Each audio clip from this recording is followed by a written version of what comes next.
few days ago, I was talking to somebody who was struggling with the concept of certain things from their past shaping who they are today and why God would allow such a thing. And this makes a lot of sense to me because we all go through things in life that we wish we wouldn't have had to. Things that we regret or things that just have caused us pain in the past, and sometimes that pain lasts on into the future as well. We commit sins, we connect with certain people that turn out to be bad influences, we make mistakes, and things end up turning out poorly on occasion for all of us. That's just kind of recognized as a part of life. Things go badly sometimes. And as a Christian, especially, it can be really difficult to understand why God would allow some of these things to happen if He doesn't want them to happen to us, if He knows they're going to hurt us, if He knows that a certain path in life is going to be difficult. Why would He allow that road to be open to us? And we know why, in a sense, because logically we understand that God gives us free will and He puts before us two choices, and He tells us to choose life, to choose His way, and not to choose the other path. But He also tells us He'll be with us in all the bad things that we go through. David talks about this in the Psalms. Yea, though I walk through the valley of the shadow of death, I will fear no evil, for you are with me. So David finds himself in a difficult place, surrounded by enemies, hated by people, struggling, facing difficulty, but he knows that God is with him, and so he doesn't fear. And we all have times like this where we feel like we're at the bottom of the bottom. And even when we're in those places and logically we know that God is probably still there with us, it can be really hard to feel His presence in those places. It gets very shadowy, very dark, very difficult to see through the fog of the difficulty in front of us into God's glorious light, even if it's right next to us in that moment. And so we ask ourselves, why, God? Why would you allow me to be here? You know that path led to pain for me, so why did you let it happen? But what's even harder to reconcile is the fact that after getting out of a place like that and realizing that God was with you the whole time, realizing that He hasn't forsaken you or abandoned you, and that you're free of that difficulty you faced, there are still things that linger. The pain of some of those past events still haunts us. And this can be difficult because we wonder, why would God want us to still be struggling with the pain of the past events in our lives? Doesn't He want us to go through and then learn and then heal us? I mean, He promises things like healing all the time. So why do I still feel the wounds very, very palpably of the past events that I've been through? We ask ourselves this all the time. It's very normal. This conversation I was having was not something I've not had before, but it is something that I continue to have with people because we all wonder the same things. It's a different form of the argument about suffering and God's existence. If God is real, why does He allow suffering?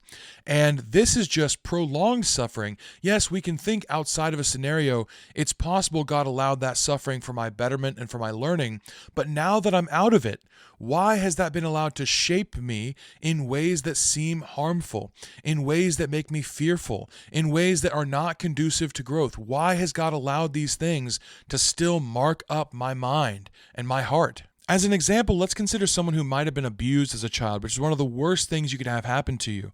And this would be a difficult situation, something that you would struggle with for a long time, especially in reconciling a good God with your horrible circumstance. But let's say this person got to that point.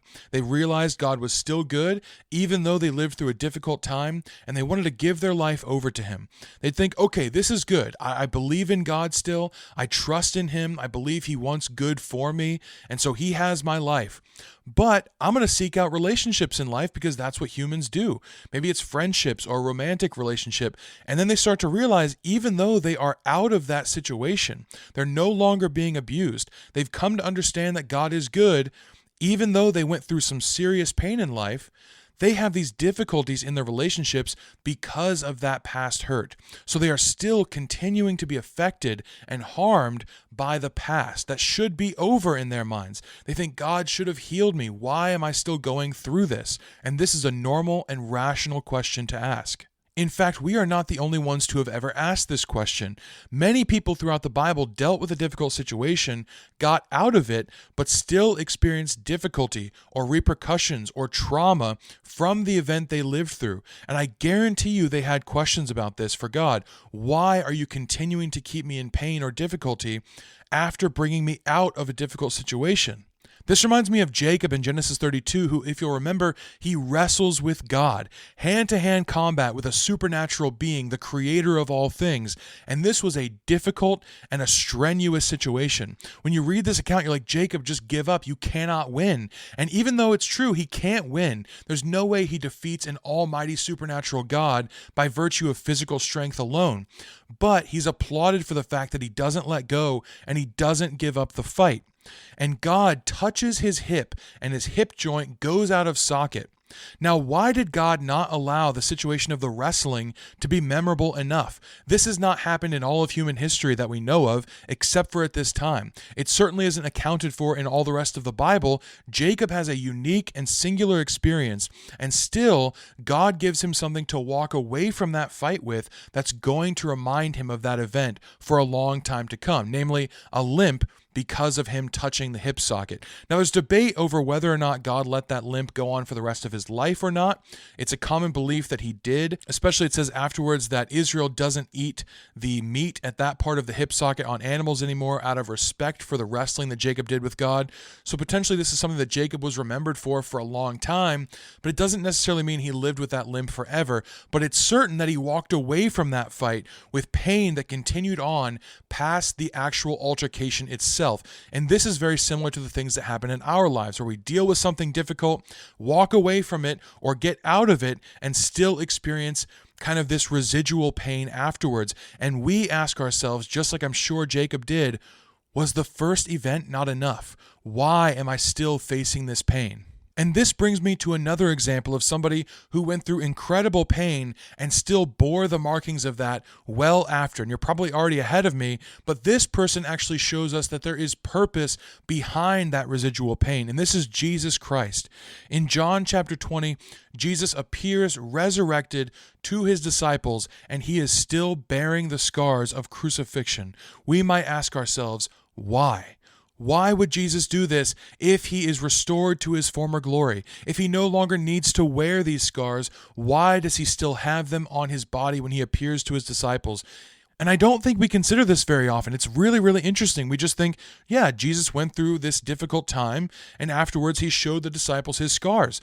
But we forget he's a resurrected being. He did not need to wear those scars. He chose to wear them. And we have to ask ourselves why that is, and this should lead us to purpose for our own scars, our own residual pain that we feel after even getting out of difficult events or drawing close to God where we expect full healing should be. I believe Jesus wears these scars because on the other side of the grave, these scars are symbols of victory. Yes, on the physical life side, these things look a lot like shame and guilt and defeat, but they do not look like that anymore. They do not have the same connotations after the resurrection. During the struggle, they are not beautiful.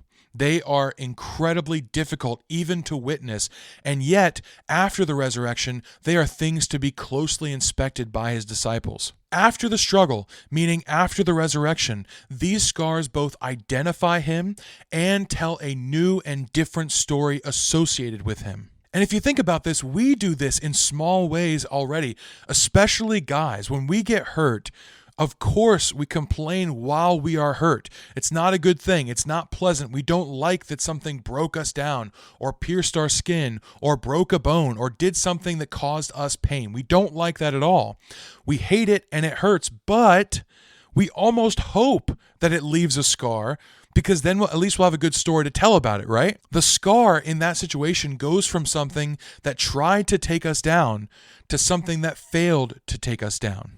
So the scars in your life that God has healed over, but that God also allows to remain scars and to not fully heal, those things have purpose. They remain scars as evidence for the things that he has carried you through. And in that way, they are evidence of healing, both in part what you've experienced so far and evidence of a future healing to come when those things will be removed, because that time is absolutely coming. These things that tried to take you down are now evidenced by your scars and your residual pain to be things that could not do so, especially with God's help. I am sorry that they still hurt. I truly am. It's an awful feeling to feel as if you've gotten out of a horrible situation, you've run from your sin, you've embraced God, and still you're in pain. That dichotomy just does not sit right with us. But a future time of full healing and full restoration is coming as promised by Jesus Christ. And the Apostle Paul puts it so well: the present sufferings are not worthy to be compared with that time.